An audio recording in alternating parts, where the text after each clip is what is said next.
বিস্তীর্ণ এলাকায় ধান ক্ষেত আপনাদেরকে দেখাচ্ছি।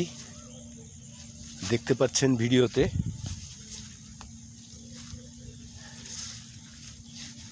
আশা করছি এবার বাম্পার ফলন হবে এবং আমাদের কৃষক তার যে পরিশ্রমের যে ফলাফল,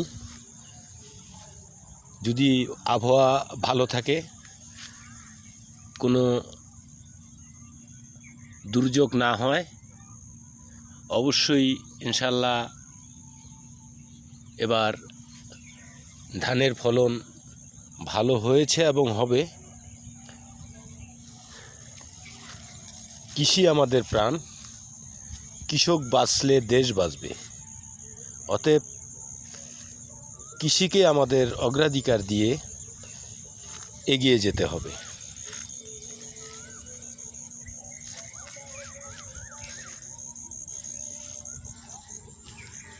আমি মোহাম্মদ নজরুল ইসলাম মৃধা, কৃষি ও কৃষকের কথা, সেই কৃষি ও কৃষকের কথার যে আমাদের টপিকস, সে তারই উপর ভিত্তি করে আপনাদেরকে আমি এই ধান ক্ষেতের যে বর্তমান অবস্থা তা আমি দেখাতে সক্ষম হচ্ছি। আপনারা যে যেখান থেকে আমাদের এই ভিডিওটি দেখছেন, আশা করি ভিডিওটি আপনাদের ভালো লাগবে। আর আপনাদের ভালো লাগাই আমাদের বা আমার সার্থকতা। তবে একটি বিষয় চোখে পড়ল, যে হঠাৎ করে দেখলাম যে ফাঁকে ফাঁকে মাঝে মাঝে কিছু কিছু ধানের ছড়া বা ধানের শীষ এই যে সাদা হয়ে গেছে। দেখতে পাচ্ছেন, এগুলো তো কিছু নাই। এগুলো আসলে এটার যে ফুল ছিল, সে ফুলটা এটা সঠিকভাবে ধানের যেটা কাজ সেটা করতে পারেনি। এটা অবশ্য আমাদের দেখতে হবে কী কারণে এই ধানের গাছটা এই সবই ঠিক আছে, তবে মাঝখানে একটা মোটামুটি একটু ভালো একটা ছড়াই এটা দেখা যাচ্ছে যে নষ্ট, এটা সাদা হয়ে গেছে। আর অন্য যেগুলো আছে এই দেখুন, এগুলোতে ফুল রয়েছে, সুন্দর ফুল, এই যে ফুল দেখাতে পাচ্ছি আপনাদেরকে। হ্যাঁ, তা যাই হোক, এই যে ধানের ফুল রয়েছে, এই ফুল এখানে নেই। এই যে দেখেন, যদিও মারা গেছে বা সাদা হয়ে গেছে, এটা মৃত, তারপরে এখানে ফুল এরকম কিছু নেই। তা যাই হোক, আমি এই বিষয়টা আমি আপনাদেরকে এটা করলাম। তা আসলে দেখি আসলে ঘটনাটা কি কারণে এটা এরকম হয়ে গেল। এরকম মাঝে মধ্যে দেখা যাচ্ছে। হ্যাঁ, এই যে আমি দেখাচ্ছি, আসলে এটা আসলে নষ্ট হয়ে গেছে।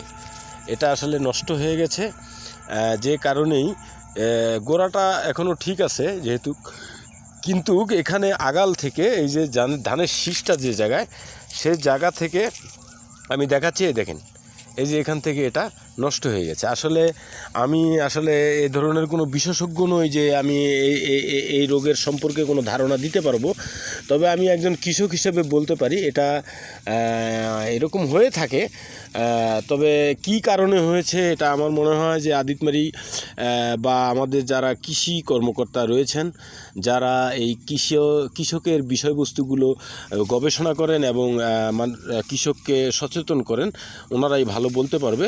তবে আমার ভিডিওটি যদি আপনার এরকম আপনাদের কোনো মতামত বা পরামর্শ অথবা কোনো মানে বিষয় যে উপকার হবে, এটা কৃষক বিষয়টা জেনে এরকম কোনো মতামত থাকলে আপনারা বলতে পারবেন, আর বলবেন। আর এই রোগটা আসলে কী রোগ সেটাও আমাদেরকে কমেন্টসে জানাবেন। আর আমি আশা রাখবো যে আসলে আমরা আগামী দিনে যদি আমরা ভালো ফলাফল পেতে চাই, তাহলে আমাদের ক্ষেতের দিকে নজর রাখতে হবে।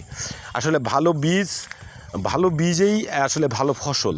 এটাও আমাদেরকে মনে রাখতে হবে। অনেক সময় বিভিন্ন বীজের কারণেও ধানের ক্ষতি হতে পারে। গাছ পরিপূর্ণ হওয়ার পরেও যখন ফল আসবে দেখা যাবে যে তখন এরকম সাদা হয়ে গেছে বা অন্য গাছ হলুদ হয়ে গেছে, বিভিন্ন ধরনের সমস্যা হতে পারে।